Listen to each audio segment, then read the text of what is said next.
गया है वो यहाँ है ही नहीं। यहाँ जो है वो पीड़ित लोग हैं, चाहे वो कोई भी हो।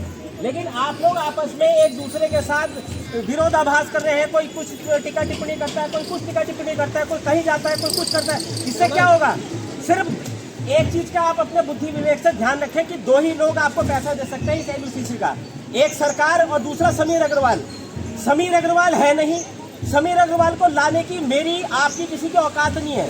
सिर्फ हम लोग सब मिलकर पूरे देश में वो आंदोलन करके सरकार पे दबाव डाल के उस पैसे, उस समीर अग्रवाल को, RK शेट्टी को, संजय मौडगिल को और आपका जो जितने भी अपराधी हैं, मुख्य अपराधी हैं, इनको लाने के लिए दबाव डाल सकते हैं और सरकार ही उनको कहीं से भी घसीट के ला सकती है। अगर हम आप आपस में ही लड़ेंगे एक दूसरे के साथ, अरे आज इसने ये कर दिया, वो ऐसे कर रही थी, उसने ये करा था, उसने मेरे पैसे लिए, इसने ये किया, इससे कुछ नहीं हासिल होगा। आज अगर आप लोग फिर भी अगर एक दूसरे के साथ लड़ने के लिए, एक दूसरे के साथ एकत्रित होने के लिए और शासन प्रशासन से लड़ने के लिए उस जो पैसा लेके भागा है, जिसने इस पोर्टल को बंद किया, यार आप लोग खुद समझदार हो। जो सोसाइटी का ऐप चलाया गया था, आप लोग अपने मोबाइल पे ऐप चलाते थे, उस ऐप को बंद करना और चलाना आपके खुद के हाथ में तब तक था। मैं जो कह रहा हूँ मेरी बातों को समझना। जब वो पोर्टल चल रहा था, यानी ऐप अगर आपका चल रहा था सोसाइटी का पोर्टल के द्वारा ऊपर से जब चालू था, तो जब आपकी मर्जी होती थी आप उसको खोलते थे अपना कोड पासवर्ड डाल के, और जब आपकी मर्जी नहीं होती थी बंद कर देते थे। लेकिन जब ऊपर से ही उसकी कनेक्टिविटी बंद कर दी गई, चाहे वो सुविधा केंद्र की हो, चाहे वो आपके मोबाइल ऐप की हो, तो उसको चलाने का अधिकार ही आपके पास नहीं था, उसको बंद करने का अधिकार आपके पास नहीं था। तो आप लोग दोषी कहाँ से हो गए? कोई सुविधा केंद्र संचालक दोषी कहाँ से हो गया?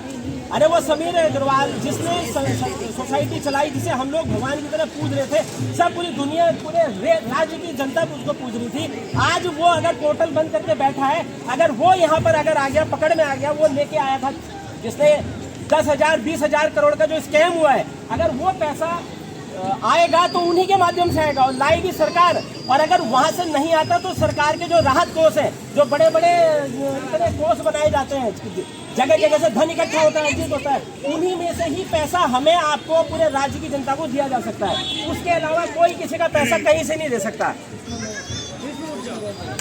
जैसे समीर अग्रवाल है या कोई और जो इंडिया से भाग गए हैं, ये कह रहे हैं कि दुबई में है कहीं, वो अगर दुबई में भी है, UAE जो है कंट्री, पूरी बहुत बड़ी कंट्री, उसके अंदर कई सारे ऐसे सुडे बोलते हैं, वो सबसे भारत सरकार का एक्स्ट्राडिशन ट्रीटी है। वो कहीं भी जाए, गवर्नमेंट चाहेगी तो वो आएगा और उस पर लुकआउट नोटिस और वो जो है रेड कॉर्नर वगैरह। और उसकी मांग क्या होगी कि उसके लिए CBI की एजेंसी लगेगी। जहाँ तक मुझे जितनी जानकारी है, CBI अनुरोध पत्र भेजेगी इंटरपोल को, उसके बाद और उसके बाद उसकी धरपकड़ का मैटर वो शुरू होगा। तो ये चीज़ें एक प्रोसेस में चालू हो चुकी हैं। और जिस हिसाब से जो सरकारी एजेंसियों की बात आ रही है, तो ऐसा नहीं है कि कोई लेकर के भाग गया तो आएगा ही। उसकी अगर उसमें संलिप्तता आएगी तो जरूर वो कहीं ना कहीं जो व्यक्ति इधर आएगा।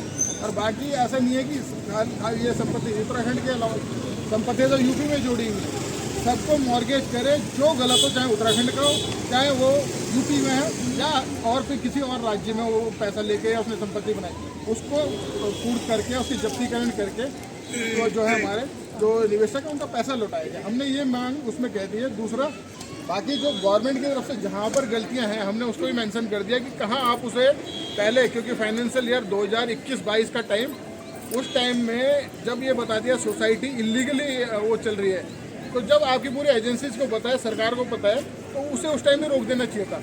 इसके अलावा 12 ऐसी सोसाइटी और चल रही थी, कुछ और सोसाइटियाँ, उनका भी उल्लेख हमने अपने विषय में जो पीड़ित है उसमें डाल दिया है।